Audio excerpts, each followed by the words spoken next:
ఒక రూమ్, 8 మంది, 80 నిమిషాలు. కానీ ఒక పెద్ద సమస్య. పేపర్లో ప్రశ్నే లేదు. భయంతో అరుస్తున్న ముఖం.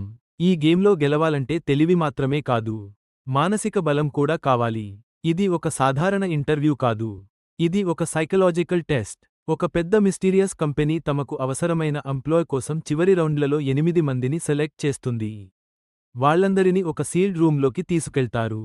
అక్కడ ఒక స్ట్రిక్ట్ ఇన్విజిలేటర్ వచ్చి రూల్స్ చెబుతాడు.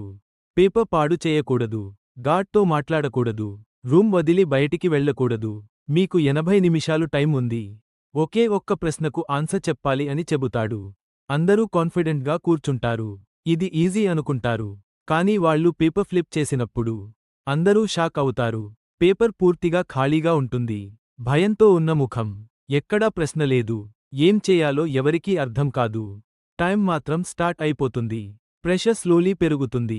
అందరూ ఆలోచించడం మొదలుపెడతారు. ఇన్విజిబుల్ ఇంక్ ఉందా? హీట్ చేస్తే కనిపిస్తుందా? మిర్రర్లో చూస్తే క్లూ దొరుకుతుందా? ఒకరు పేపర్ని హీట్ చేస్తాడు. మరొకరు లైట్ యూజ్ చేస్తాడు. కానీ ఎక్కడా ప్రశ్న కనిపించదు. ఇక్కడే వాళ్లకు అర్థమవుతుంది. ఇది నాలెడ్జ్ టెస్ట్ కాదు. ఇది థింకింగ్ టెస్ట్. టైం గడుస్తుండగా టెన్షన్ పెరుగుతుంది. ఒకరు పానిక్ అవుతాడు. మరొకరు అగ్రెసివ్ అవుతాడు. ఒక క్యాండిడేట్ రూల్స్ బ్రేక్ చేసి గార్డ్తో మాట్లాడడానికి ప్రయత్నిస్తాడు. వెంటనే అతన్ని ఎలిమినేట్ చేస్తారు. ఇంకో వ్యక్తి పేపర్ మీద నీళ్లు పోస్తాడు. హిడెన్ టెక్స్ట్ కనిపిస్తుందేమో అనుకుంటాడు. కానీ పేపర్ స్పాయిల్ అవుతుంది. అతను కూడా ఎలిమినేట్ అవుతాడు. ఇప్పుడు గేమ్ సీరియస్ అవుతుంది. రిమైనింగ్ క్యాండిడేట్స్ మధ్య ట్రస్ట్ ఇష్యూస్ మొదలవుతాయి. ఒకరిపై ఒకరు అనుమానం పెరుగుతుంది. ఒకరు మెంటల్ ప్రెషర్ తట్టుకోలేక ఆల్మోస్ట్ బ్రేక్డౌన్ అవుతాడు. ఇంకొకరు అన్కాన్షియస్ అవుతాడు. ఇది ఇక ఇంటర్వ్యూ కాదు. ఇది సర్వైవల్ బ్యాటిల్. కలవరపాటుగా ఉన్న ముఖం. టైం ఆల్మోస్ట్ అయిపోతుంది. అప్పుడు ఒక స్మార్ట్ క్యాండిడేట్ కామ్గా అబ్జర్వ్ చేస్తుంది.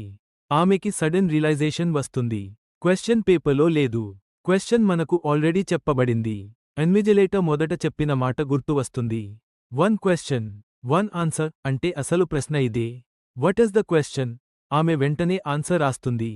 Question, question. Time up. Invigilator వచ్చి ఆన్సర్స్ చెక్ చేస్తాడు. ఆమె రాసిన ఆన్సర్ చూసి అప్రూవ్ చేస్తాడు. అదే కరెక్ట్ ఆన్సర్ అవుతుంది. ఆమెనే సెలెక్ట్ అవుతుంది.